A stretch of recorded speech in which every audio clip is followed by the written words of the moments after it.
So hello everyone, welcome to botany class and I am your botany educator. हम continue करने जा रहे हैं आज प्लांट ग्रोथ एंड डेवलपमेंट को। हमने कल बात कर ली थी कि क्या ग्रोथ होती है, क्या डेवलपमेंट होता है। ग्रोथ यानी कि वो किस तरीके से अपना वॉल्यूम इंक्रीज करेगा, वॉल्यूम के साथ किस तरीके से सेल का डिवीजन करेगा। इसके अलावा डेवलपमेंट क्या था कि जब सेल ग्रोथ तो करे लेकिन ग्रोथ के साथ डिफरेंशिएट भी हो, यानी कि अपना कोई स्पेशलाइज्ड फंक्शन भी लेकर आए, तब जाकर एक प्लांट का क्या होता है, डेवलपमेंट होता है। हमने देखा कि किस तरीके से एक सीड जर्मिनेट होकर पूरा प्लांट का डेवलपमेंट करता है, किस तरीके से उसमें root, shoot, leaf, fruit and वहाँ पे क्या बनते हैं, फ्लावर्स बनते हैं। तो इन सब चीज़ों का कैसे फॉर्मेशन हो रहा है, बिकॉज सेल का डिफरेंशिएशन हो रहा है, सेल अपना एक स्पेशल फंक्शन गेन कर रहा है, तब जाकर हमारा प्लांट का डेवलपमेंट होता है।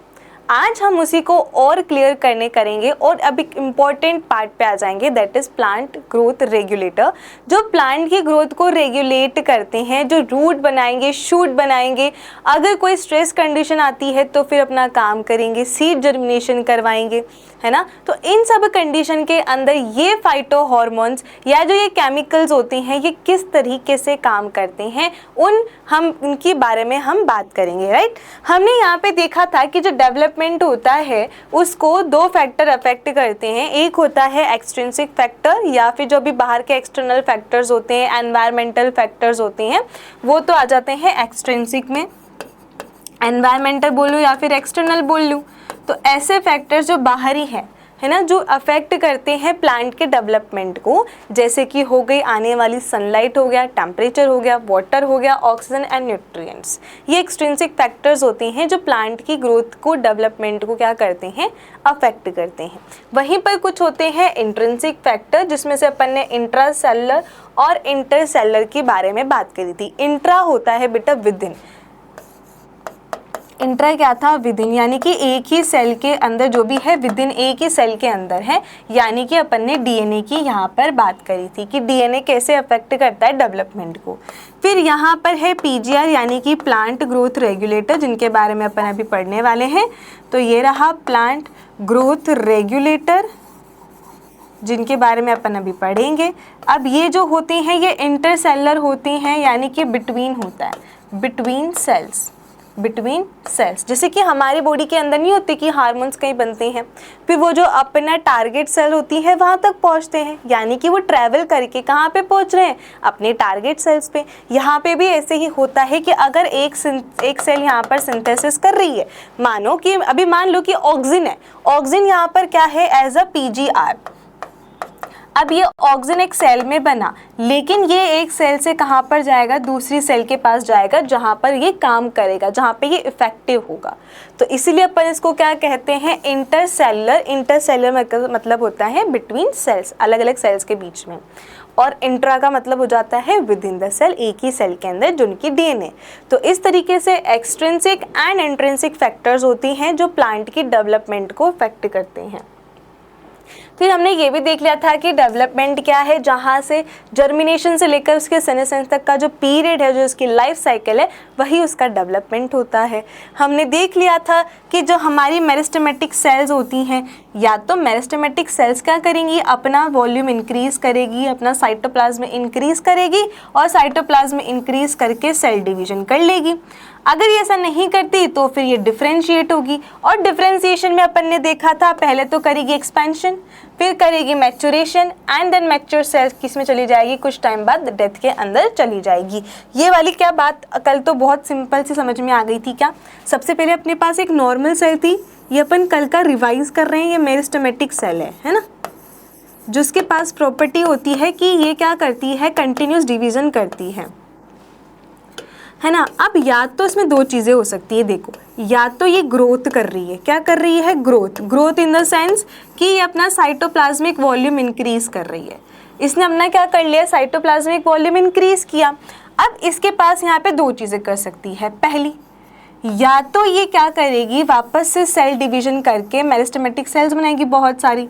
तो एक तो ये कर सकती है डिवीजन, ठीक है, आपका एनसीईआरटी में ऐसा दिया गया है डायग्राम पूरा, तो ये आ सकता है, पूछ सकता है कि कौन से स्टेप्स में कहाँ पे क्या हो रहा है। तो पहली चीज़ तो यहाँ पे ये हो रही है कि अगर ये ग्रोथ कर गई तो पहली चीज़ तो ये करेगी कि भैया ये डिवीजन कर सकती है। क्या कर सकती है? डिवीजन। ये यहाँ पर हो गया इसका फर्स्ट थिंग कि पहला तो ये कर सकती है कि डिवीजन। दूसरा यहाँ पे क्या कर सकती है? डिफरेंशिएट हो जाएगी, यानी कि कोई ना कोई फंक्शन अटेंड कर लेगी, डिफरेंशिएट हो जाएगी, है ना। तो यहाँ पे डिफरेंशिएट, उस अब डिफरेंशिएट में अपन क्या देखेंगे? मेरिस्टेमेटिक सेल है, तो मेरिस्टेमेटिक सेल क्या होती है? पहले इलोंगेट हो जाएगी, तो यानी कि इलोंगेशन फेज के अंदर जाएगी। तो ये हो गया इलोंगेशन फेज। इलोंगेशन के बाद धीरे धीरे क्या हो जाएगी? मैच्योर। क्या हो जाएगी? मैच्योर हो जाएगी। अब जब ये मैच्योर हो गई है तो कुछ टाइम के बाद जब पक जाएगा, कोई लीफ बड़ी हो गई जितना होना था, है ना, उसमें बहुत टाइम निकाला, अब क्या चली जाएगी? वो सेनीसेंस में चली जाएगी। तो यहाँ पे ये क्या करेगी? सेनीसेंस के अंदर चली जाएगी, ये सेनीसेंस में जाएगी, यानी कि अब इसकी क्या हो जाएगी? डेथ।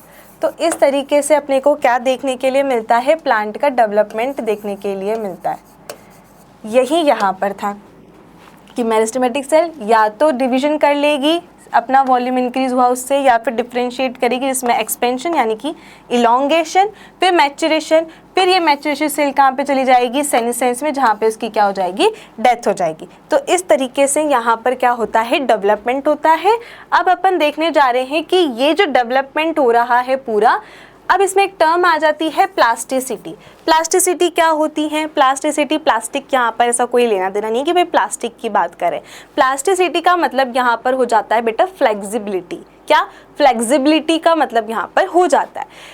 अब यहाँ पर देखो क्या होता है? Plant follow different pathway in response to the environment, कि वो तो एक तो ये चीज़ करता है कि प्लांट की जो ग्रोथ हो रही है, उसका जो डेवलपमेंट हो रहा है, या तो उसको एनवायरनमेंट अफेक्ट करेगा, ठीक है, या फिर उसको क्या करेंगे? डिफरेंट या तो फिर उसकी फेजेस ऑफ लाइफ अफेक्ट करेगी कि वो किस फेज के अंदर है ना। या तो उसकी फेज यानी कि छोटे से बड़ा होना, तो ये फेज में होगा, या फिर एनवायरनमेंट का डिसाइड करेगी कि वो एक्वेटिक में है, टेरेस्ट्रियल में है, या उसके चारों तरफ का एनवायरनमेंट कैसा है उसके बेसिस पे, है ना। तो इनके बेसिस पे क्या होता है? डिफरेंट काइंड ऑफ स्ट्रक्चर्स बनती है।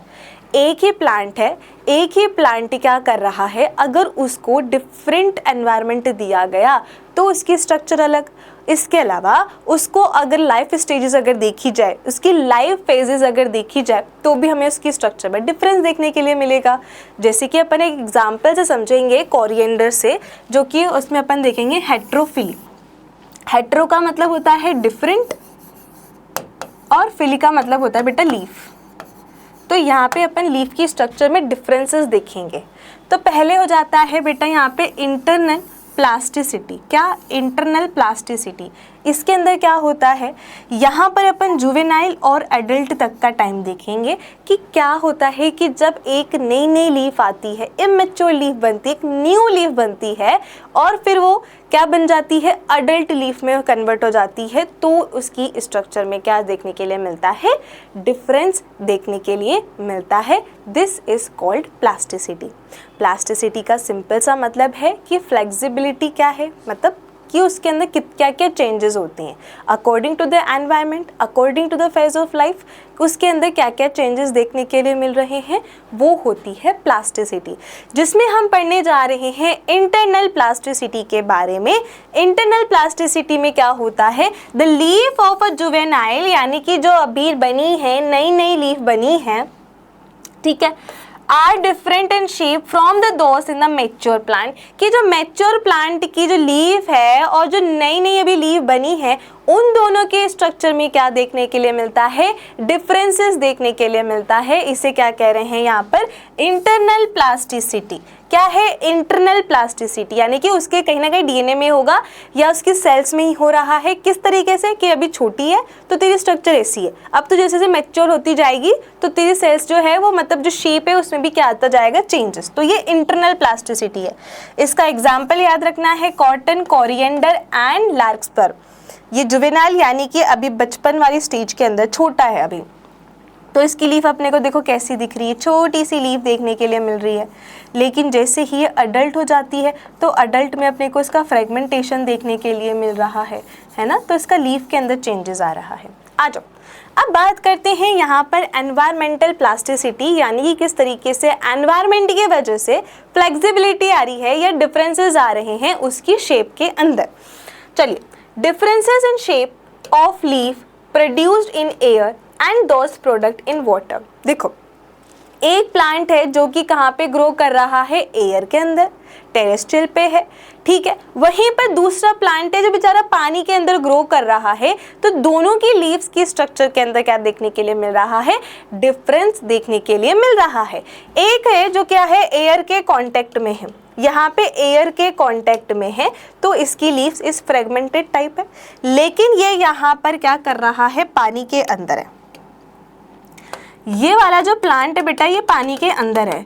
तो पानी के अंदर हमको कैसे दिखने के लिए मिल रहा है, इस तरीके की शेप का देखने के लिए मिल रहा है। तो एनवायरनमेंट की वजह से हमें क्या देखने के लिए मिल गया, सेम प्लांट के अंदर फ्लेक्सिबिलिटी या प्लास्टिसिटी देखने के लिए मिली, ठीक है, बिकॉज ऑफ द एनवायरनमेंट। यहाँ पे क्या हुआ, लीफ की शेप के अंदर चेंजेस आ गए। एग्जाम्पल याद रखना है, बटर कप। क्या याद रखना है, बटर कप। ओके, तो ये अपना क्या हो जाता है बेटा, प्लास्टिसिटी। जहाँ पे अपने एक एग्जाम्पल देखा हेट्रोफिली का। किसका, हेट्रोफिली। हेट्रोफिली मतलब डिफरेंट डिफरेंट की लीफ शेप। अगर अपन उसको इंटरनल की बात करते हैं तो वो हम उसकी फेजेस पे बात करेंगे। फेजेस, अगर वो छोटा है तो लीफ अलग है, बड़ा हो जाता है, मैच्योर हो जाता है तो लीफ अलग हो जाएगी। वहीं पर अगर हम सेम प्लांट को वाटर में रख रहे हैं तो अलग लीफ देखने के लिए मिल रही है। वहीं अगर उसको टेरेस्ट्रियल पे एयर के कांटेक्ट में रख रहे हैं तो वो अलग लीफ मिल रही है। तो इस तरीके से अपने को क्या देखने के लिए मिला, यहाँ पे प्लास्टिसिटी देखने के लिए मिली। क्या ये टर्म क्लियर हो जाती है, जो इससे रिलेटेड आपको ये एग्जाम्पल है, that is clear now. Okay, let's move forward. अब अपन देखने जा रहे हैं सबसे इम्पॉर्टेंट चीज़ के बारे में, सबसे इम्पॉर्टेंट टॉपिक के बारे में इस चैप्टर का, जो कि है plant growth regulator. Plant growth regulator means जो प्लांट की ग्रोथ को रेगुलेट कर रहे हैं, जो डिसाइड कर रहे हैं कि प्लांट की ग्रोथ बढ़ेगी या नहीं बढ़ेगी, है ना। अब प्लांट में ब्रांचिंग होगी या नहीं होगी, सीड का जर्मिनेशन होगा या नहीं होगा, स्टोमेटा ओपन होगा या स्टोमेटा ओपन नहीं होगा, ये सब चीज़ें जो सारी चीज़ें हैं वो डिसाइड जो करके जा रहा है वो कर रहे हैं हमारे प्लांट ग्रोथ रेगुलेटर PGR। ये इम्पॉर्टेंट है, इनके बारे में हमें पढ़ना है, हमें देखना है कि भैया ये बनते किससे हैं, ये किससे डिराइव होते हैं, इनके फंक्शंस क्या होते हैं, ठीक है, इनके बारे में अपन यहाँ पे पढ़ने वाले हैं। देखो, बेस्ड किस पे है कि function in the living plant body में किस तरीके का फंक्शन कर रहे हैं, इस हिसाब से हमने इन PGR को दो ग्रुप्स में डिवाइड कर दिया। एक होते हैं प्रमोटर्स और एक होते हैं इनहिबिटर। ऐसे जो प्लांट की ग्रोथ को प्रमोट करेंगे वो होंगे ग्रोथ प्रमोटिंग रेगुलेटर, और ऐसे जो प्लांट की ग्रोथ को इनहिबिट कर देंगे, उन्हें ग्रो नहीं होने देंगे, तो वो हो जाएंगे इनहिबिटर या प्लांट ग्रोथ इनहिबिटिंग रेगुलेटर। अब ग्रोथ को कैसे promote in the sense, cell division, cell enlargement, pattern का formation, tropic growth, flowering, fruiting, seed formation, ये सब क्या हो जाते हैं, ग्रोथ को प्रमोट कर रहे हैं। सेल डिवीजन का मतलब ग्रोथ हो रही है, ठीक है, उसका बड़ी हो रही है सेल, ग्रोथ हो रही है, तो ये सब क्या है जो ग्रोथ को प्रमोट करते हैं। ऐसे का एग्जाम्पल आ गया यहाँ पे ऑक्सिन, साइटोकाइनिन एंड जिब्रेलिन। नाम याद रखना पड़ेगा, auxin, cytokinin and gibberellin, auxin, cytokinin and gibberellin. Okay, अब आ जाते हैं इनहिबिटर, जो इनहिबिट करते हैं, जैसे कि डोरमेंसी एंड एब्सिसिशन। डोरमेंसी यानी कि अभी प्लांट की ग्रोथ नहीं है, वो डोरमेंट स्टेज के अंदर है, जैसे जैसे सीड है ना, जब तक सीड को आप वाटर नहीं दोगे, सोइल के अंदर नहीं आएगा, सनलाइट नहीं मिलेगी, तो ये जर्मिनेट नहीं होगा। तो अभी वो किस स्टेज में है, डोरमेंट स्टेज में है, अभी उसके अंदर कोई भी ग्रोथ देखने के लिए नहीं मिल रही। तो कुछ हार्मोन्स होते हैं, यानी कि कुछ केमिकल्स या रेगुलेटर्स होते हैं जो क्या करते हैं, उसको ग्रोथ नहीं करने देते हैं, उसको डोरमेंट स्टेज में बना के रखते हैं। एब्सिशन यानी कि उसको हटा देना, प्लांट से वो चीज़ हटा देना। फिर दूसरा होता है कि response to wound and stress of biotic and abiotic origin, कि जब स्ट्रेस हो रहा है तो उस कंडीशन में प्लांट को ग्रोथ नहीं करने देना। स्ट्रेस, पानी की कमी हो गई, सनलाइट बहुत तेज है, अब प्लांट को क्या हो जाएगा, स्ट्रेस हो जाएगा। अगर उसको स्ट्रेस हो जाएगा तो क्या वो ग्रो करना चाहेगा, नहीं, उसकी ग्रोथ रुक जाएगी। तो इन स्ट्रेस के लिए जो फंक्शन कर रहे हैं वो इनहिबिटर्स हैं, जैसे कि यहाँ पे ABA और इथाइलिन। ABA का नाम क्या है, एब्सिसिक एसिड। क्या है, एब्सिसिक एसिड। ये एब्सिसिक एसिड क्या करता है, ये एक तरीके का स्ट्रेस हार्मोन होता है। स्ट्रेस हार्मोन क्या है, मतलब कि जब भी ऐसा होगा कि प्लांट को पानी की कमी हो रही है, प्लांट को पानी नहीं मिल रहा, अब क्या होगा, अब वो क्या कर लेगा, अपने स्टोमेटा को क्लोज कर लेगा। क्लोज क्यों करेगा, ताकि पानी इवेपोरेट ना हो पाए, पानी को बचा के रखना है ना, तो फिर वो स्ट्रेस के अंदर ABA काम करता है। अब यहाँ पर एक इथाइलिन है बेटा, ये गैसियस हार्मोन होता है। इथाइलिन आपका दोनों तरीके का है, वो ग्रोथ को प्रमोट भी करता है और इनहिबिट भी करता है, दोनों काम करता है। बट अगर मेजॉरिटी देखी जाए तो वो क्या करने का काम करता है, इनहिबिट करने का काम कर रहा है। बट अगर आपको क्वेश्चन में आया कि इथाइलिन क्या है, मतलब जो दोनों में काम आ रहा है वो कौन सा हार्मोन है, तो अपन याद रखेंगे कि इथाइलिन है, जो प्रमोट भी करता है और इनहिबिट भी करता है। ठीक है, अब यहाँ पे देखो, प्लांट ग्रोथ रेगुलेटर में हम प्रमोटर्स की बात कर रहे हैं। प्रमोटर्स में कौन कौन आएगा, ऑक्सिन, साइटोकाइनिन एंड जिब्रेलिन। तो सबसे देखो ऑक्सिन, ऑक्सिन जो होता है वो इंडोल कंपाउंड का बना होता है, यानी कि जो इंडोल 3 एसिटिक एसिड है उससे डिराइव्ड हुआ है। किससे, उससे डिराइव्ड हुआ है। यहाँ पे एक्चुअली ट्रिप्टोफान अमाइनो एसिड होता है, उस ट्रिप्टोफान अमाइनो एसिड से ये क्या होते हैं, डिराइव्ड होते हैं, उससे कुछ कॉम्प्लेक्स बनते हैं, उससे डिराइव्ड होता है ऑक्सिन। ठीक है, जिब्रेलिन क्या होता है, जिब्रेलिन हमारे टर्पीन्स होती हैं। टर्पीन से 10 कार्बन कंपाउंड होता है, 10 कार्बन कंपाउंड होता है बेटा, जो कि क्या होता है, इन टर्पीन से क्या बनते हैं, जिब्रेलिन बनती हैं। Terpene is a 10 carbon compound. ठीक है, अब ये टर्पीन्स क्या करेंगे, जिब्रेलिक एसिड का फॉर्मेशन करेंगे। इसको अपन GA3 यहाँ पे लिखा हुआ है, GA3 जो है सबसे पहला जिब्रेलिक एसिड की डिस्कवर हुआ था, तो वो GA3 है।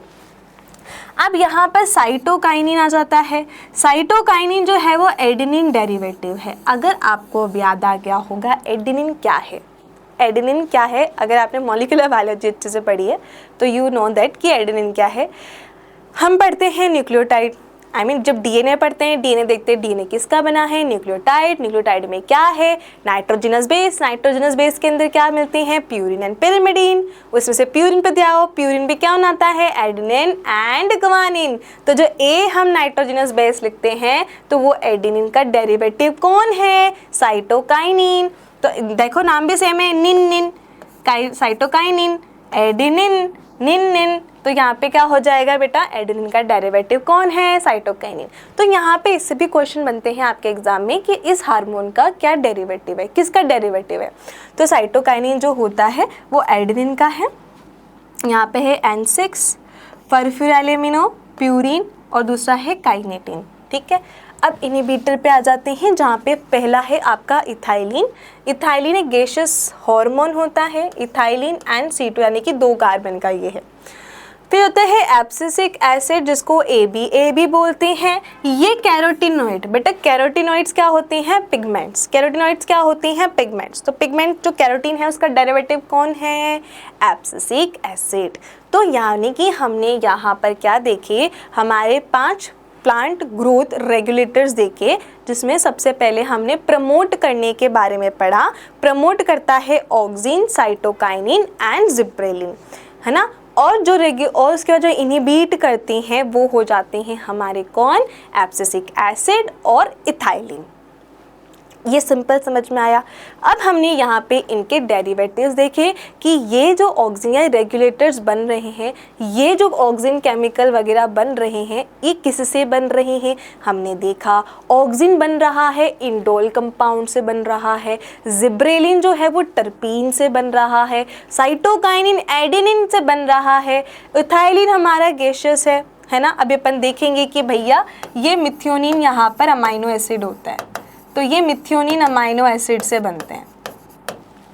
एब्सिसिक एसिड क्या होता है, कैरोटीनिन से डिराइव्ड होता है। तो ये हमारे हार्मोन्स है बेटा, इनको ग्रोथ रेगुलेटर को क्या बोल सकते हैं, फाइटो हार्मोन।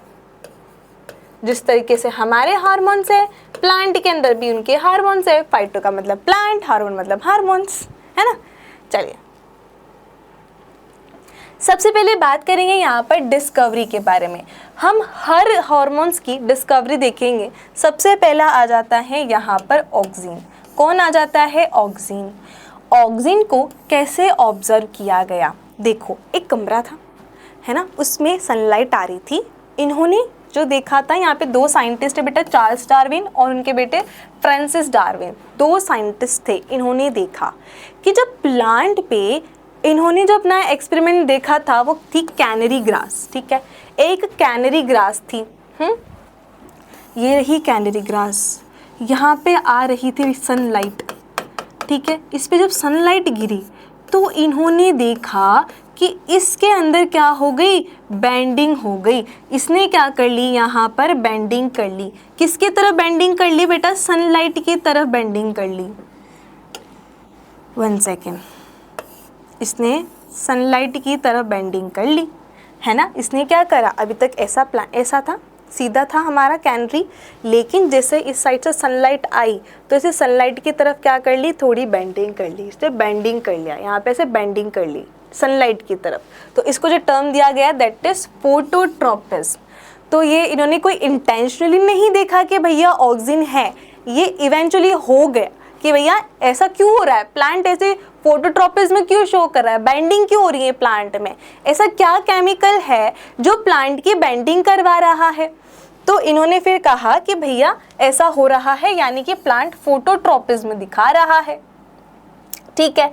तो इन्होंने देखा कि टिप ऑफ कोलियोप्टाइल। कोलियोप्टाइल क्या होता है, जो सीड है, सीड जब आगे जाके शूट बनाता है ना, तो शूट की टिप जो है वो कवर्ड होती है लीफ से, इसको अपन कहते हैं कोलियोप्टाइल, कोलियोप्टाइल, ठीक है। तो इन्होंने देखा कि जो टिप है कोलियोप्टाइल की, क्या कि जो टिप होती है कोलियोप्टाइल की, यहाँ पे यही साइट होती है transmittable influence that cause the bending of the entire coleoptile. अब यहाँ पे देखो समझाती हूँ और बढ़िया तरीके से समझेंगे, सब समझ में आएगा।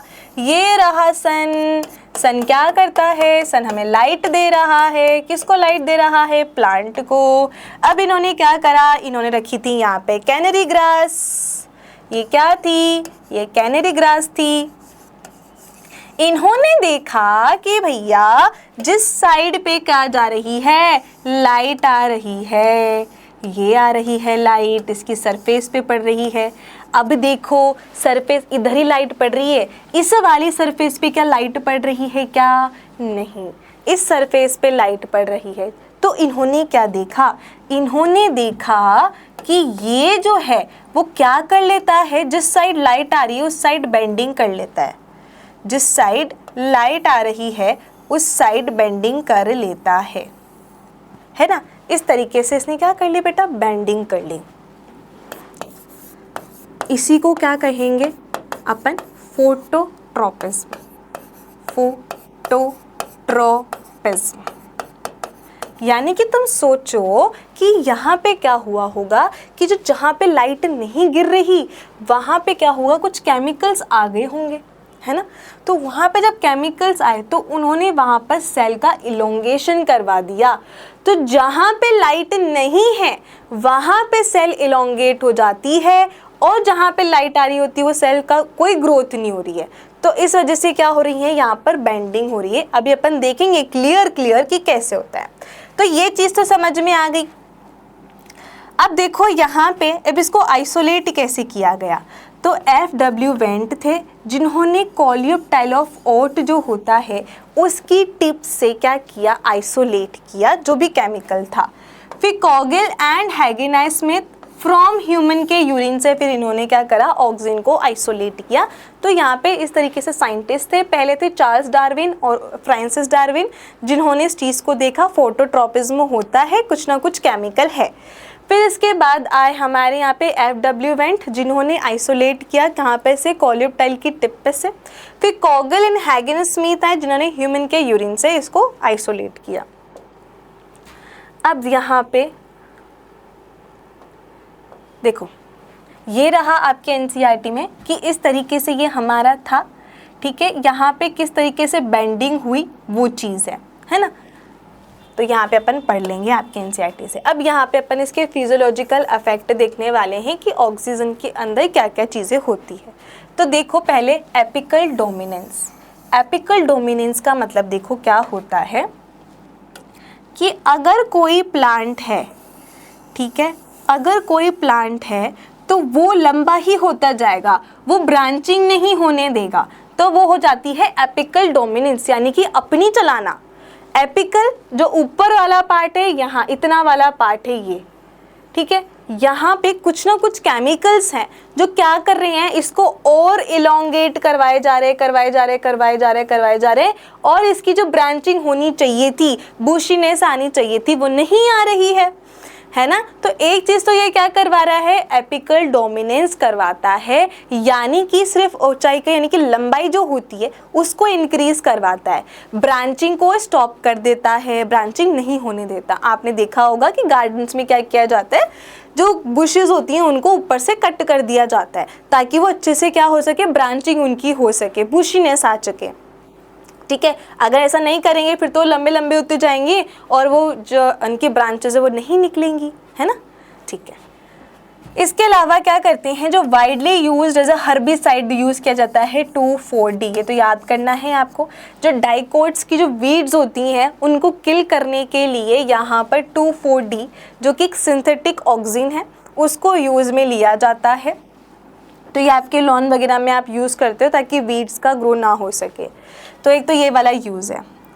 इंड्यूस पार्थेनोकार्पी, ये क्या करते हैं, यहाँ पे पार्थेनोकार्पी को इंड्यूस करते हैं in the sense without fertilization, without fertilization क्या करना है, फ्रूट बनाना है, फ्रूट फॉर्म, ठीक है। बिना किसी फर्टिलाइजेशन के फ्रूट बन जाएगा तो वो क्या हो जाता है, पार्थेनोकार्पी। तो इसको ये इंड्यूस करता है। इसके अलावा क्या करता है, initiate rooting in stem cutting, जब अपन ये ना जो रूट है उनकी ग्रोथ को क्या करता है, इनिशिएट करने का काम करता है। प्रमोट फ्लावरिंग इन पाइनएप्पल, ये वाली चीज़ याद रखो कि जो पाइनएप्पल का प्लांट होता है उसके अंदर फ्लावरिंग को इनिशिएट करता है, उसको बढ़ावा देता है। इसके अलावा कंट्रोल करता है xylem differentiation and help in cell division, ये कहता है कि भैया जो जाइलम है वो डिफरेंशिएट हो जाए, उसका काम में आ जाए और हेल्प करेगा सेल की डिवीजन के अंदर भी, ठीक है। साइटोकाइनिन होता है वो तो करवाता ही है, बट ये भी क्या करता है, कुछ हेल्प करता है सेल डिवीजन के अंदर। Prevent fruit and leaf drop at early stage but promote the abscission of older mature leaves, ये एक और काम कर रहा है। अगर अपना प्लांट अभी नया नया लीफ निकाली है, अभी फ्रूट बने ही हैं, अभी वो मैच्योर नहीं हुए, तो वो उनको गिरने नहीं देते, उनका एब्सिशन नहीं होने देते। लेकिन अगर वो मैच्योर हो जाते हैं तो फिर वो उनका एब्सिशन करवा देते हैं, उनको गिरा देते हैं। यानी कि अपन देखते हैं कि अगर जो लीफ हो जाती है, जब वो मैच्योर हो जाती है तो अपने आप गिर जाती है, ठीक है। जो फ्रूट बढ़िया पक जाता है अपने आप गिर जाता है, कच्चा रहता है तब गिरता है क्या, नहीं। तो यानी कि जब वो नए नए बने हैं, ठीक है, अभी फ्रेश है, अर्ली स्टेजेस है उनकी, तब तो वो उनको ड्रॉप नहीं होने देगा, कौन, ऑक्सीन। लेकिन जैसे ही वो क्या हो जाएंगे, ओल्ड हो जाएंगे, मैच्योर हो जाएंगे, तो वो उनको क्या करा देगा, गिरा देगा, उनका एब्सिशन करवा देगा। तो क्या क्या हो गए, पहला एपिकल डोमिनेंस, पहला।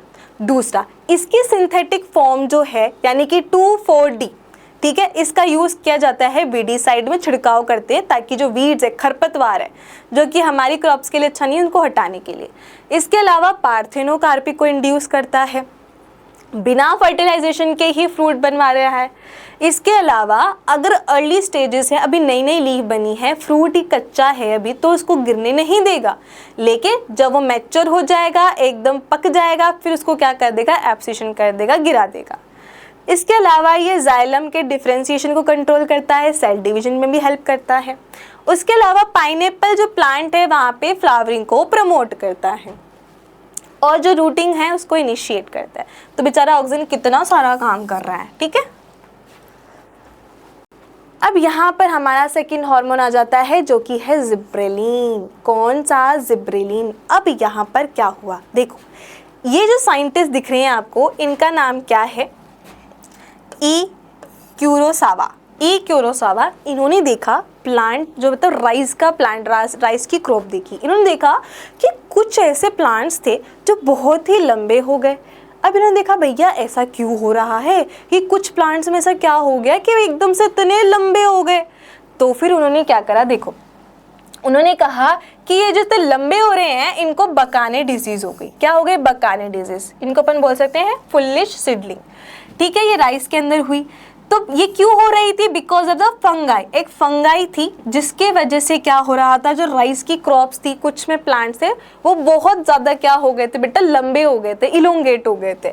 तो वो क्यों हो रहे थे? Because of the fungi. एक फंगाई आ गई थी जिब्रेला फ्यूजिक्यूरोई, ठीक है। जिब्रेला फ्यूजिक्यूरोई एक फंगाई है जो आ गई थी, उसके इन्फेक्शन के वजह से जो राइस की सीडलिंग थी वो ज़्यादा ही इलोंगेट हो गई। तो इन्होंने देखा भैया इस फंगाई के अंदर ऐसा क्या है कि भैया ये इतना लंबा करा देता है। अब ना इन्होंने क्या करके देखा, इन्होंने देखा कि पक्का यही करवा रहा है क्या। तो फिर उन्होंने एक स्टेराइल कंडीशन ली जहाँ पे ऐसा रखा गया सिर्फ फंगाई ही हो, उसके अलावा कोई बैक्टीरिया वायरस वगैरह ना हो, और फिर इसको टेस्ट करके देखा कि हाँ यही है, यही फंगाई है जिसके वजह से ये इतना बढ़ रहा है। और इन्होंने फिर केमिकल देखा कि जो केमिकल है इस फंगाई के अंदर वो कौन सा है, जिब्रेलिन, ठीक है। तो ये जो E Kurosawa reported the appearance of symptom of the disease in the rice seedling when they were treated with sterile filtrate of fungus, the active substance were later identified as a gibberellic acid। बाद में उन्होंने उसको क्या नाम दे दिया, gibberellic acid दे दिया। क्या ये बात समझ में आई? और क्लियर करके बताती हूँ। देखो बहुत सारे प्लांट थे, राइस की पूरी क्रॉप थी, उसमें से इन्होंने कुछ देखा कि भैया कुछ तो बहुत लंबे हो गए। फिर इन्होंने देखा कि ऐसा इस वजह से हो रहा है बिकॉज इनके ऊपर क्या ग्रो कर गई, फंगस। इन फंगस के पास एक केमिकल था, इस केमिकल को इन्होंने नाम दे दिया जिब्रेलिन। क्या दे दिया, जिब्रेलिन। तो अब हमें पता लग गया कि प्लांट के अंदर भी ऐसा कुछ होता है जो क्या करता है, उसकी ग्रोथ करवाता है, उसको इलोंगेट करवाता है। अब आ जाते हैं नेक्स्ट कि इसके फिजियोलॉजिकल इफेक्ट क्या है। पहला कि ये इंक्रीज करता है the length of the grab stock. आपने देखा होगा कि ये एक लंबा सा स्टॉक होता है, फिर इस पे बहुत सारे ऐसे निकले हुए होते हैं जिस पे ग्रैप्स लगे हुए होते हैं, है ना।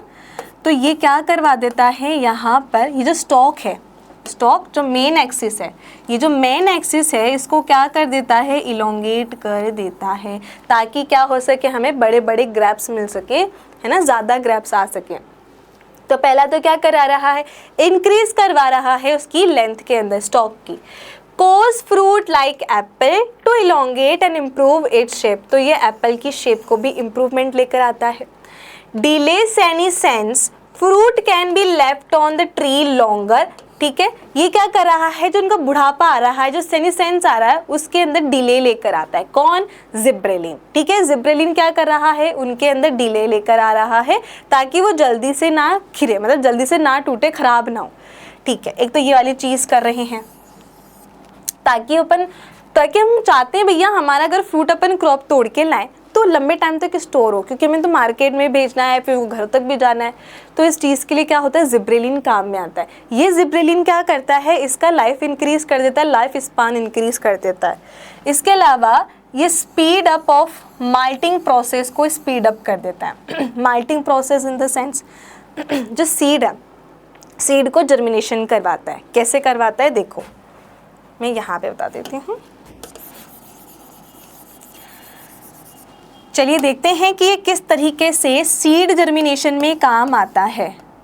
सीड जर्मिनेशन में किस तरीके से काम आया, देखो सीड होता है, इस सीड में स्टोर फूड होता है बेटा, यहाँ पे अमाइलोपेक्टिन। ठीक है ना। अब क्या होता है, ये जो एंजाइम होता है जिब्रेलिक एसिड, ये क्या करवाता है, अल्फा अमाइलेज को एक्टिवेट करवाता है।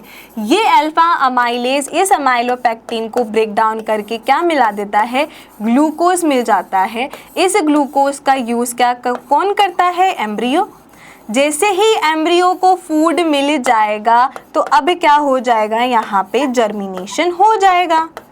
ठीक है, तो इसने क्या करवाया, सीड जर्मिनेशन को प्रमोट करवाया। तो स्पीड ऑफ माल्टिंग प्रोसेस अपन लिख सकते हैं सीड जर्मिनेशन। सीड जर्मिनेशन करवाने का काम कर रहा है। ठीक है, सीड जर्मिनेशन कराने का काम कर रहा है। यहाँ पे अमाइलोपेक्टिन जो भी होते हैं, अमाइलोज, अमाइलोपेक्टिन, तो इनको ब्रेक डाउन कौन करवाएगा, अल्फा अमाइलेज। उसको एक्टिव कौन करवा रहा है, जिब्रेलिन। जैसे ही एक्टिव हो जाएगा, अब जो एम्ब्रियो होगा सीड के अंदर, उसको मिलेगा फूड। जैसे ही फूड मिलेगा, अब वो क्या हो जाएगा, जर्मिनेट हो जाएगा। तो इस तरीके का काम कौन करवा रहा है, जिब्रेलिन। इसके अलावा increase the length of the sugar cane stem. ये क्या करता है, जो शुगर केन होता है ना, देखा होगा आपने गन्ने का पेड़, तो उसमें क्या होते हैं, नोड्स होती हैं, इंटरनोड्स होते हैं, है ना, इस तरीके की स्ट्रक्चर है। तो ये क्या करती हैं, नोड्स इंटरनोड में जो गैप होता है उसको इंक्रीज कर देती है। तो लंबाई क्या हो जाती है, बहुत ज़्यादा बढ़ जाती है, तो लेंथ बढ़ जाती है। So increasing the yield as by as much as 20 tons per acre हमको इतनी ज़्यादा देखने के लिए मिलती है। अब आ जाते हैं next, spraying juvenile conifers hastens mature period. अपन जब मैच्योर पीरियड होते हैं ताकि जल्दी से सीड मिल जाए, तो उसके लिए इसका स्प्रे करते हैं। ये प्रमोट करता है बोल्टिंग को। बोल्टिंग क्या होती है, ये इंटरनोड का इलोंगेशन करवा देता है जस्ट प्रायर टू फ्लावरिंग। जो इंटरनोड्स नोड्स होते हैं, देखा होगा, ये रहा स्टेम, स्टेम्स में नोड्स और इंटरनोड्स होते हैं। तो ये इंटरनोड्स को क्या कर देता है, इलोंगेट कर देता है। जैसे कि अपन कैबेज के प्लांट में देखते हैं कि जो कैबेज के चारों तरफ लीव्स होती हैं ना, बड़ी बड़ी लीव्स होती हैं। अगर आपने पत्ता गोभी का प्लांट देखा हो तो उसमें क्या होती है, लीफ होती हैं। लेकिन अब क्या होगा, जैसे ही वो अपना यहाँ पे इलोंगेट करेगा, देखो कैसे, ये रहा, ठीक है, कैबेज का प्लांट, और ये रहे यहाँ पे नोड्स। इन नोड्स से क्या होती हैं, बहुत सारी ऐसे लीव्स होती हैं, है ना। लेकिन जैसे ही यहाँ पे जिब्रेलिक एसिड काम करेगा, मैं ऐसे ही डायग्राम बना रही हूँ, तो ये इलोंगेट हो गया, है ना। जो इंटरनोड था उसका गैप बढ़ गया। तो अगर एक पत्ता फिर यहाँ पे है, फिर वो यहाँ पे है, फिर वो यहाँ पे है, तो इस तरीके से हमें क्या देखने के लिए मिलेगी, स्ट्रक्चर देखने के लिए मिलेगी, है ना। तो इस तरीके से ये क्या कर रहा है, यहाँ पे इंटरनोड इलोंगेट करने का काम कर रहा है। इसी को अपन ने क्या कहा था, यहाँ पे बाल्टिंग कहा था। ठीक है, क्लियर हो गया। तो हमें जिब्रेलिक एसिड के बहुत सारे फंक्शन समझ में आ गए हैं। ठीक है, पहला तो ये क्या कर रहा है, यहाँ पे बाल्टिंग कर रहा है ना, इंटरनोड्स इलोंगेट कर रहा है, इंटरनोड्स को जो है इलोंगेट कर रहा है, इलोंगेट कर रहा है। उसके अलावा यहाँ पे ये सीड जर्मिनेशन करा रहा है। कितना अच्छा काम कर रहा है भैया, सीड जर्मिनेशन करवा के दे रहा है। ठीक है ना। तो इस तरीके के हमें बहुत सारे फंक्शन ये करके दे रहा है। ग्रेप्स का स्टॉक बढ़ा रहा है, लेंथ बढ़ा रहा है शुगर केन की, ताकि अपने को प्रोडक्शन ज़्यादा मिल सके। तो ये था फिजियोलॉजिकल इफेक्ट जिब्रेलिन के बारे में। अब आ जाते हैं अपन साइटोकाइनिन के बारे में कि साइटोकाइनिन की कैसे डिस्कवरी हुई। तो एफ स्कूक थे और उसके कोवर्कर थे, उन्होंने क्या ऑब्जर्व किया कि internode segment of tobacco stem the callus proliferate when supplied with auxin and supplement. जब हमने सिर्फ ऑक्सिन डाला तो कैलस जो था वो प्रोलिफरेट हो गया। अब यहाँ पे कुछ सप्लीमेंट्स भी डाले। इन सप्लीमेंट्स ने क्या करवाया, इन सप्लीमेंट के अंदर extract of vascular tissues, yeast extract, coconut milk, इन सब को मिक्स करा, है ना। तो इस तरीके के सप्लीमेंट्स लिए और ऑक्सिन लिया। इसके वजह से क्या हुआ, जो इंटरनोड्स जो थे वो क्या हो गए, प्रोलिफरेट हो गए। जो कैलस था वो प्रोलिफरेट हो गया, उसका नंबर बढ़ गया, यानी कि इसमें डिवीजन हो गया, है ना। अब देखो क्या हुआ आगे। So Miller and al. Later identify and crystallize the cytokinin promoting activating substance that they term kinetin। तो फिर उन्होंने देखा कि उन्होंने क्रिस्टलाइज किया जो केमिकल थे और केमिकल को जैसे क्रिस्टलाइज किया तो उन्होंने देखा, उन्हें नाम दे दिया उसको काइनेटिन। क्या नाम दे दिया? Kinetin. Okay. Cytokinin are derived होते हैं एडेनिन नाइट्रोजिनस बेस से। इसके टाइप्स होते हैं दो, पहला होता है नेचुरल और एक होता है सिंथेटिक। नेचुरल होता है फॉर्म इसका G18 और सिंथेटिक फॉर्म होती है इसकी काइनेटिन। ठीक है, ये दो इसकी फॉर्म्स है। अब यहाँ पे अपन इसका फिजियोलॉजिकल इफेक्ट देखने जा रहे हैं कि किस तरीके से ये काम करता है। तो पहले आ जाता है इसका नेचुरल साइटोकाइन्स जो होती हैं are synthesized in region where rapid cell division occur. For example root की एपेक्स और जो बर्ड्स बनती है शूट से बर्ड्स वहाँ पे एंड यंग फ्रूट्स के अंदर अपने को साइटोकाइनिन मिलता है। बेसिकली साइटोकाइनिन क्या करवाता है? सेल का डिवीजन करवाता है। ठीक है, तो ये हमें मिलेगा भी कहाँ? जहाँ पे सेल डिवीजन ज़्यादा होता है। तो हमें ये कहाँ पे मिलेगा? ये रहा शूट की एपेक्स पे, रूट की एपेक्स पे। अब एक नया नया फ्रूट आया है, उस नए नए फ्रूट के ऊपर मिल जाएगा। तो इस तरीके से जहाँ पे रैपिड सेल डिवीजन होता है वहाँ पे अपने को क्या देखने के लिए मिलता है? साइटोकाइनिन देखने के लिए मिलता है। Promote lateral shoot growth and adventitious shoot formation. अब ये देखो क्या कर रहा है, ये रहा प्लांट। अब ये देखो ये क्या कर रहा है, यहाँ से इसकी ब्रांचिंग को इनिशिएट कर रहा है। ऑक्सिन इसका उल्टा था, ऑक्सिन ब्रांचिंग नहीं होने दे रहा था, राइट? ऑक्सिन ब्रांचिंग नहीं करने दे रहा था। लेकिन साइटोकाइनिन क्या करता है? साइटोकाइनिन जो है वो ब्रांचिंग को प्रमोट करता है। प्रमोट लेटरल ब्रांचिंग, है ना? लेटरल में शूट ग्रोथ हो सके, यानी कि ये ब्रांचिंग को प्रमोट करता है। ठीक है, ओके। अब बात करते हैं ये मॉर्फोजेनेसिस यानी कि स्ट्रक्चर फॉर्मेशन में काम आता है। Promote nutrition mobilization which help in delay of leaf senescence. ये क्या करता है? जो न्यूट्रिएंट्स होती हैं उसको पहुंचाने का काम करता है सभी सेल्स तक, लीफ तक, ताकि लीफ क्या हो सके, उसमें सेनेसेंस हो वो डिले हो जाए, है? तो डिले करने का भी काम कर रहा है। Overcome apical dominance. ये क्या कर रहा है? एपिकल डोमिनेंस को नहीं होने दे रहा। ऑक्सिन जो था वो एपिकल डोमिनेंस को लेकर आ रहा था, लेकिन साइटोकाइनिन क्या कर रहा है? उसको अप्रेस्ड कर रहा है, उसकी एपिकल डोमिनेंस नहीं होने देकर उसकी ब्रांचिंग करवा रहा है। Produce new leaves, chloroplast in leaves, lateral shoot growth and adventitious shoot formation. बेटा ये शूट फॉर्मेशन करवा रहा है, लीफ बनवा रहा है, बिकॉज क्या हो रहा है? सेल का डिवीजन हो रहा है। सेल के डिवीजन कर करके डिफरेंशिएशन होके क्या बनते हैं? शूट बनेगा, है ना? उसके अलावा यहाँ पे लीव्स बनेगी, क्लोरोफिल बनेगा, क्लोरोप्लास्ट बनेगा, लेटरल शूट की ग्रोथ होगी, सिर्फ एपिकल डोमिनेंस नहीं होने देगा, है ना? तो ये होता है अबाउट द साइटोकाइनिन। अब आ जाते हैं हम इथाइलिन के बारे में। इथाइलिन एक गैसियस हार्मोन है। H.H. Cousins confirmed the release of volatile substance from ripened oranges that hastened the ripening of stored uripentant bananas। इन्होंने क्या करा? इन्होंने सिंपल सा देखा कि भैया जो फ्रूट की राइपनिंग हो रही है, जो फ्रूट जो है वो पक रहा है, वो किसके वजह से हो रहा है? Because of the ethylene. अब इन्होंने जो वॉलेटाइल जो बताया कि भैया ये वॉलेटाइल सब्सटेंस जो है जो राइपनिंग करवा रहा है वो क्या है? इथाइलिन है। ये एक simple gaseous plant growth regulator है। क्या है? प्लांट ग्रोथ रेगुलेटर है। कौन सा है? Simple gaseous. ठीक है। It is a hydrocarbon reported as fruit ripening hormone. ये क्या है? फ्रूट राइपनिंग हार्मोन है। यहाँ से क्वेश्चन आ जाता है फ्रूट राइपनिंग हार्मोन कौन सा होता है? तो हमको याद रखना है इथाइलिन।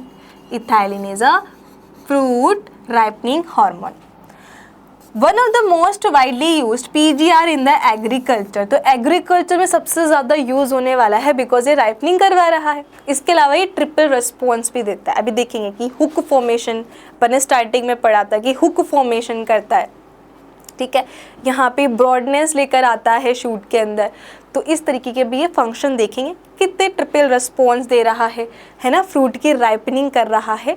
और ये क्या है, गैशियस है, सिंपल है, इतना याद रखना है, राइपनिंग करता है, फूड को पकाता है और एग्रीकल्चर में सबसे ज़्यादा यूज़ होता है। तो अपन देखेंगे कि क्या है, ethylene enhance the respiration rate during the ripening of fruit, कि जब फ्रूट की राइपनिंग होती है, जब फ्रूट पक रहा होता है, तो वहाँ पे वो रेस्पिरेशन की रेट को क्या कर देते हैं, इंक्रीज कर देता है, एनहांस करता है। इसके अलावा ये ब्रेक करता है सीड एंड बड डोरमेंसी को, कि अभी तक जो सीड है, जो डोरमिनेंट बना हुआ था, अभी तक बेचारे को कोई कंडीशन नहीं मिल रही थी, वो डोरमेंट है, अभी तक जर्मिनेशन जो स्टॉप है उसको कौन स्टार्ट कर देगा, उसको ब्रेक कौन कर देता है, ethylene.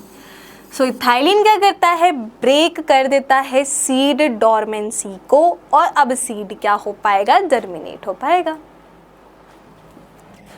Flowering and synchronising fruiting, जैसे कि pineapple induce flowering and mango, जो मैंगो वगैरह के प्लांट्स होते हैं उनमें फ्लावरिंग हो रही है, वो क्यों हो रही है, because of the ethylene. Ethylene क्या कर रहा है, इथाइलिन फ्लावरिंग एंड फ्रूटिंग को सिंक्रोनाइज वे में करवा रहा है, कि किस तरीके से फ्लावर होगा, फिर फ्लावर में फ्रूटिंग होगी, जैसे कि मैंगोज एंड पाइनएप्पल्स के अंदर। ओके, ये रूट की ग्रोथ को प्रमोट करता है, ये ट्रिपल रेस्पॉन्स शो करता है, ये स्टिमुलेट करता है सेनिसेंस को एंड एब्सिशन को ऑफ फ्लावर एंड फ्रूट को।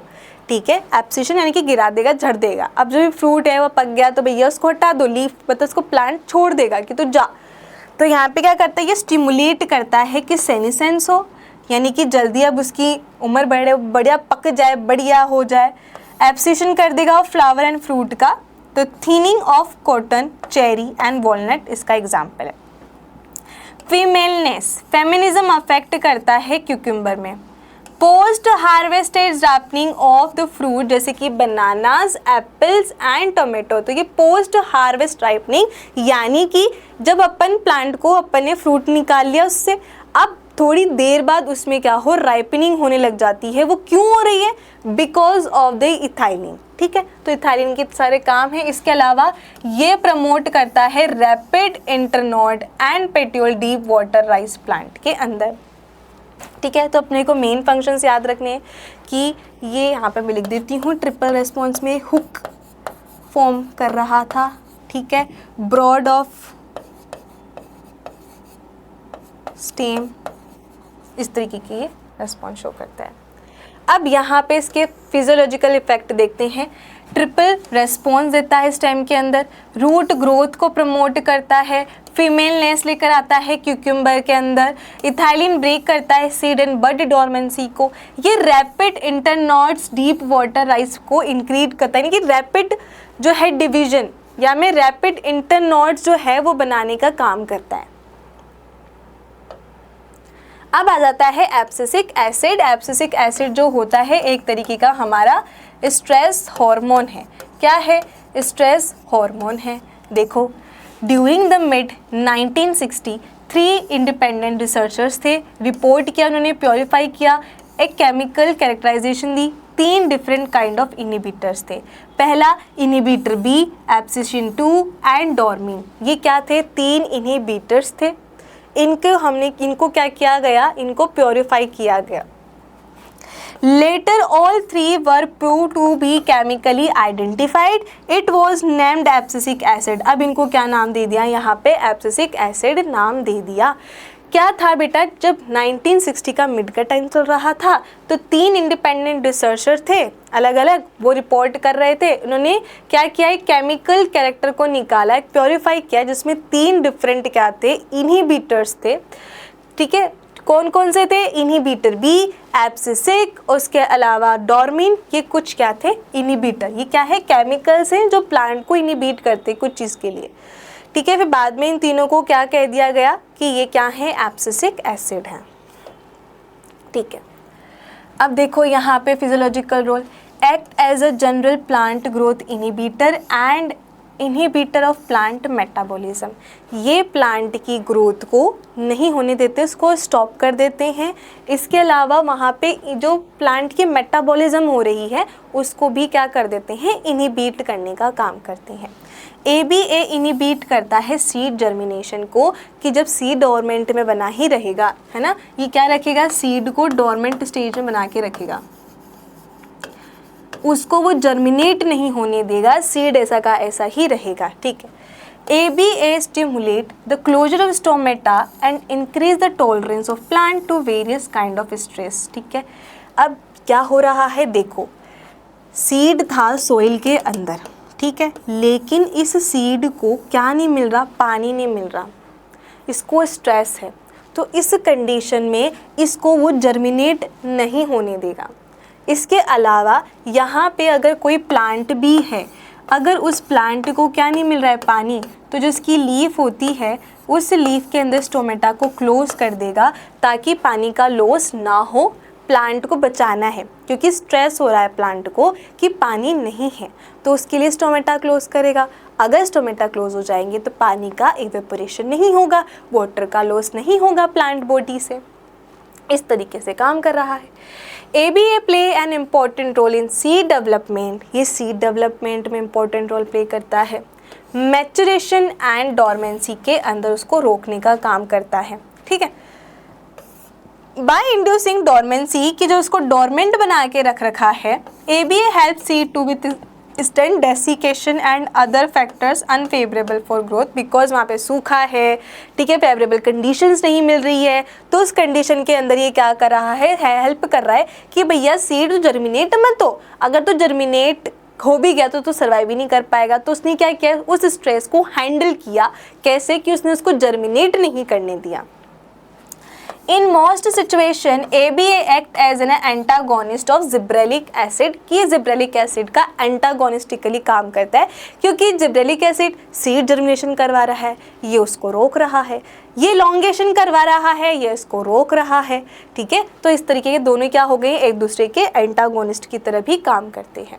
यहाँ पे आपकी पूरी टेबल है जहाँ पे डिस्कवरी हो गई, किसके कौन से क्या मेंबर है वो हो जाता है। सबसे पहले ऑक्सिन की बात कर रहे हैं। ऑक्सिन का डिस्कवरी किसने की थी, FW वेंड ने की थी, जो कोलेप्टाइल की टिप थी वहाँ पे, ठीक है, उससे आइसोलेट करी। फिर अगर जिब्रेलिन की खोज कैसे हुई, तो वहाँ पे फंगल पैथोजन आ गए थे, फंगस आ गई थी, जिब्रेला फ्यूजिक्यूराई, इसके वजह से किसने करा इसको, ई क्यूरोसावा ने। ई क्यूरोसावा ने, राइस का प्लांट था, राइस के प्लांट पे फंगाई थी, कौन सी फंगाई थी, जिब्रेला फ्यूजिक्यूराई, वहां से इन्होंने जिब्रेलिक एसिड आइसोलेट किया। फिर उसके बाद आता है साइटोकाइनिन। साइटोकाइनिन F स्कूग ने करा, F स्कूग ने बताया, जहां पे इन्होंने को काइनेटिन मिली, सबने काइनेटिन टर्म दिया। इन्होंने क्या करा, जो ऑक्सिन था, ऑक्सिन के साथ कुछ और कंपाउंड्स जैसे कि कोकोनट मिल्क हो गया, वेस्कुलर के टिश्यू का एक्सट्रैक्ट हो गया, DNA of plant tissue culture के अंदर करा, तो इन्होंने देखने के मिला कि भैया सेल डिवाइड कर रही हैं, किसकी वजह से कर रही हैं, उसको नाम दे दिया काइनेटिन। इथाइलिन जो है वो HH कजिन्स ने किया। इन्होंने देखा कि एक वोलेटाइल कंपाउंड होता है जो क्या करता है, राइपनिंग करता है ऑरेंजेस के अंदर। इन्होंने किस में देखा, ऑरेंजेस में देखा कि ऑरेंजेस में जो राइपनिंग हो रही है, ऑरेंजेस पक रहे हैं, वो एक वोलेटाइल सब्सटेंस की वजह से पक रहे हैं, जिसको इन्होंने इथाइलिन नाम दे दिया। फिर आया कि मिड ऑफ 1960 में 3 इंडिपेंडेंट रिसर्चर थे, इन्होंने देखा कि कुछ इनिबिटर्स होते हैं जैसे कि इनिबिटर B, एब्सिशन 2 एंड डॉर्मिन, इनको इनिबिटर को देखा और फिर इनको नाम दे दिया क्या, एब्सिसिक एसिड। इसको लास्ट में क्या नाम दे दिया बेटा, एब्सिसिक एसिड नाम दे दिया। अब बात करते हैं यहाँ पर कि इसके अंदर कौन कौन से मेंबर आते हैं। ऑक्सिन के 2 फॉर्म है, नेचुरल और एक होता है सिंथेटिक। क्या, नेचुरल एंड सिंथेटिक। अपन पहले बात करते हैं नेचुरल फॉर्म, IAA। IAA यानी कि इंडोल एसिटिक एसिड, ठीक है, इंडोल एसिटिक एसिड, एक तो ये इसकी फॉर्म हो गई। इसके बाद इंडोल ब्यूटायरिक एसिड, क्या, इंडोल ब्यूटायरिक एसिड यानी कि ABA, ये IBA, सॉरी ABA तो अपना एब्सिसिक एसिड हो जाएगा, ठीक है, IBA, ठीक है, इंडोल ब्यूटारिक एसिड। ये जो दो फॉर्म्स है, indole acetic acid, indole butyric acid, ये दो फॉर्म कैसी है बेटा? नेचुरल फॉर्म है। इसके बाद आ जाती हैं सिंथेटिक। सिंथेटिक में आ जाता है NaA, नेफ्थेलिन एसिटिक एसिड। दूसरा आ जाता है 2,4-D। ये 2,4-D याद रखना बेटा, 2,4-D अपन ने क्या देखा था? वीडीसाइड्स थी। क्या थे? वीडीसाइड्स, जो वीड को क्या करते हैं? किल कर देते हैं। ओके, अब आ जाते हैं अपन यहाँ पे जिब्रेलिन पे। जिब्रेलिन को डिनोट किया जाता है बाय Ga। अभी तक हमारे पास 100 ऑफ जिब्रेलिक जो एसिड्स हैं वो डिस्कवर किए गए हैं। सबसे पहले डिस्कवर हुआ था वो Ga3 था, ठीक है, Ga3 फर्स्ट डिस्कवर्ड था, ठीक है। 100 ऑफ कर चुके हैं, Ga1, Ga2, Ga3 and so on, बहुत सारे जिब्रेलिक एसिड्स हैं। Ga3 जो है वो मोस्ट इंटेंसिव स्टडीड फॉर्म होती है जिसको अपन स्टडी करते हैं। सबसे पहले आइसोलेट भी यही हुआ था। अब यहाँ पे साइटोकाइनिन की भी दो फॉर्म है, नेचुरल एंड सिंथेटिक। नेचुरल उसकी Z18 होगी, सिंथेटिक यानी कि उसकी काइनेटिन फॉर्म। अब यहाँ पे जो इथाइलिन है एक गैसियस हार्मोन है, यहाँ पे ये इथाइलिन से बना हुआ है, इसको इथाइलिन नाम दिया गया है। 2 कार्बन का मॉलिक्यूल है। यहाँ पे भी आता है मिथ्योनिन, वो मिथ्योनिन अमाइनो एसिड अपने को यहाँ पे क्या बना के देता है? इथाइलिन बना के देता है, ठीक है। एब्सिसिक एसिड तो है ही। अब यहाँ पर अपन के फिजियोलॉजिकल इफेक्ट एक बार फिर से देख लेते हैं कि ऑक्सीजन जो है वो एपिकल डोमिनेंस लेकर आता है। क्या लेकर आता है? एपिकल डोमिनेंस लेकर आता है। देखो बेटा, अपन ने वहाँ पे नहीं देखा था, मैं यहाँ पे दिखा रही हूँ कि ये रहा मेरा कोलियोप्टाइल। इस कोलियोप्टाइल के ऊपर वाले पार्ट पे ही क्या होता है? केमिकल है, इसको बोलेंगे अपन ऑक्सीन है। यहाँ पे क्या बन रहा है? ऑक्सीन। ऊपर टिप वाले पार्ट पे ऑक्सीन बन रहा है, लेकिन जिस साइड पे से सन आता है ना, जिस साइड पे सन आती है, तो उस कंडीशन पे ये जो ऑक्सीन होता है, ये ऑक्सीन क्या करता है? डार्क साइड पे चल जाता है, जहाँ पे लाइट नहीं आ रही। तो जो डार्क साइड होती है, तो जो डार्क साइड है कोलियोप्टाइल की, उस साइड पे ये ऑक्सीजन चला जाता है। हमने पढ़ा कि इंटरसेल्यूलर है, तो ये क्या करता है? दूसरी सेल्स के अंदर जाना स्टार्ट कर देता है, ठीक है। ये रहा, तो ये रही, ये बेंडिंग कर गई थी। क्यों कर गई थी बेंडिंग? बिकॉज ऑक्सीजन क्या हो गए थे? जो इधर वाली सेल थी इनमें पहुंच गए थे, साइड वाली जो डार्क साइड में थी। अब इन्होंने वहाँ पर जाकर क्या करा दिया? सेल के अंदर इलोंगेशन करवा दिया। क्यों? क्या हुआ? सनलाइट आई, टिप पे था ऑक्सीन था, ठीक है। अब ये ऑक्सीन क्या करता है? डार्क वाली साइड पे चला जाता है, बिकॉज हमने देखा था कि ये तो मोबाइल है, चला जाएगा, दूसरे पे जाएगा, इंटरसेल्यूलर है। अब जब ये इधर की साइड आ जाता है, पीछे वाली सेल पे आ जाता है, तो यहाँ पे इन सेल्स में क्या कर देता है? इलोंगेशन कर देता है।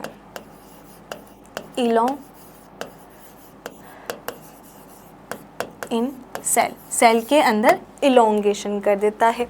जब सेल के अंदर इलोंगेशन हो गई तो उसके वजह से क्या होगी बेटा? यहाँ पे बाइंडिंग हो गई, बिकॉज यहाँ पे जो सेल्स थी वो तो नॉर्मल साइज़ की है, छोटी छोटी सेल्स है जो पहले थी। यहाँ पे तो ऑक्सीजन नहीं आया, वो तो पीछे डार्क वाली साइड पे गया है ना, तो उसने क्या करवाया है? यहाँ पे इलोंगेशन करवाया है। इसके अलावा जब वो टिप पे है तो वो क्या करवाता है? उसकी ऊपर एपिकल डोमिनेंस लेकर आता है। ये एपिकल वाला पार्ट है, इसको ये ऊपर लेके आता है, उसकी वजह से ब्रांचिंग नहीं होने देता है ना। तो यहाँ पे यही है। उसके अलावा help to initiate rooting in stem cutting, जब अपन स्टेम की कटिंग करते हैं तो वापस से ये क्या करता है? वहाँ पे रूटिंग को इनिशिएट करता है। प्रमोट फ्लावरिंग इन पाइनएप्पल, पाइनएप्पल के प्लांट के अंदर फ्लावरिंग को इनिशिएट करता है, प्रमोट करता है। Prevent fruit and leaf drop at early stages, कि भैया अगर अर्ली स्टेजेस है तो लीफ नहीं गिरनी चाहिए, फ्रूट नहीं गिरना चाहिए, लेकिन अगर वो मैच्योर हो जाते हैं, बहुत टाइम हो जाता है, तो फिर इनको वो एब्सिशन कर देते हैं। ये पार्थेनोकार्पी को इंड्यूस करते हैं, जैसे कि टोमेटो के अंदर। वाइडली यूज्ड यहाँ पे हर्बिसाइड यूज किया जाता है 2,4-D, जो कि अपन ने पढ़ा सिंथेटिक ऑक्सीजन होता है जो वीडिसाइड में यूज करते हैं ताकि जो वीड्स हैं उनको किल किया जा सके। कंट्रोल करते हैं, xylem differentiation and cell division में हेल्प करते हैं। अब आ जाते हैं जिब्रेलिन। जिब्रेलिन जो होता है, पहला तो ये ग्रेप का स्टॉक को इलोंगेट करता है, इंक्रीज करता है। ये फ्रूट जैसे कि एप्पल को इलोंगेट करता है, उसकी शेप को इम्प्रूव करता है। ये सेनेसेंस को डिले करता है ताकि जल्दी ना पके। Fruit can be left on tree longer, speed up करता है माल्टिंग प्रोसेस की। अगर माल्टिंग प्रोसेस होगी यानी कि जो माल्ट है वो टूटेगा, यानी कि जब अमाइलेज क्या करेगा, अमाइलोपेक्टिन को जब तोड़ेगा तो उसके बाद अपने पास माल्टो बनेगा, माल्टेज बनेगा, उस तरीके से अपने को ग्लूकोज मिल जाएगा। ग्लूकोज एम्ब्रियो को मिलके उसको खाना देगा तो उसको पास क्या हो जाएगी, वो जर्मिनेट हो जाएगा। लेंथ शुगर केन की बढ़ाता है बिकॉज ये इंटरनोड को, लंबाई को इंक्रीज कर रहा है। इसके अलावा बोल्टिंग प्रमोट करता है, मैं बता चुकी हूँ। वापस से साइटोकाइनिन क्या कर रहा है, रैपिड सेल डिवीजन करता है। याद रखो साइटोकाइनिन क्या करता है, फटाफट से डिवीजन करता है, डिवीजन कर रहा है। उसके अलावा ये ब्रांचिंग करता है, एपिकल डोमिनेंस को नहीं होने देता है। ये लैटरल शूट ग्रोथ कर रहा है, ये एपिकल डोमिनेंस को नहीं होने दे रहा है। ये जो भी न्यूट्रिएंट होते हैं मोबाइल, उनको प्रमोट करता है। इथाइलिन फ्रूट राइपनिंग करता है, सीड डोरमेंसी को ब्रेक करता है, जर्मिनेशन को इनिशिएट करता है, प्रमोट करता है इंटरनोड्स को, प्रमोट करता है रूट की ग्रोथ को, और फ्लावरिंग को इनिशिएट करता है, फ्रूटिंग को इनिशिएट करता है। उसके अलावा thinning of cotton and cherry, उसके अलावा प्रमोट करता है फीमेल फ्लावरिंग को, और ट्रिपल रिस्पॉन्स शो करता है। एब्सिसिक एसिड एक जनरल प्लांट ग्रोथ इनिबिटर होता है जो मेटाबॉलिज्म को भी इनिबिट करेगा, ग्रोथ को भी इनिबिट कर देगा, सीड जर्मिनेशन भी नहीं होने देगा, स्टोमेटा को भी क्लोज कर देगा, सीड का डेवलपमेंट में इंपॉर्टेंट रोल प्ले करता है, डोरमेंट बनाकर रखता है, ठीक है, और डेसिकेशन में जो भी अनफेवरेबल ग्रोथ होती है उस टाइम पे ये काम करता है। ये एंटागोनिस्ट होता है जिब्रेलिक एसिड का। So this is the all about the plant growth and development, जहाँ में हमने देखा कि ग्रोथ किस तरीके से होती है, उसमें कौन सी फेजेस देखने के लिए मिलती है, एंड किस तरीके के रेगुलेटर्स है जो उसकी ग्रोथ को रेगुलेट कर रहे हैं कि प्लांट की ग्रोथ होगी या नहीं होगी। तो this is the all about the chapter. I hope आपको ये चैप्टर समझ में आया होगा, क्लियर हुआ होगा। सो अब हम मिलेंगे आगे के नेक्स्ट लेक्चर में। So thank you so much everyone.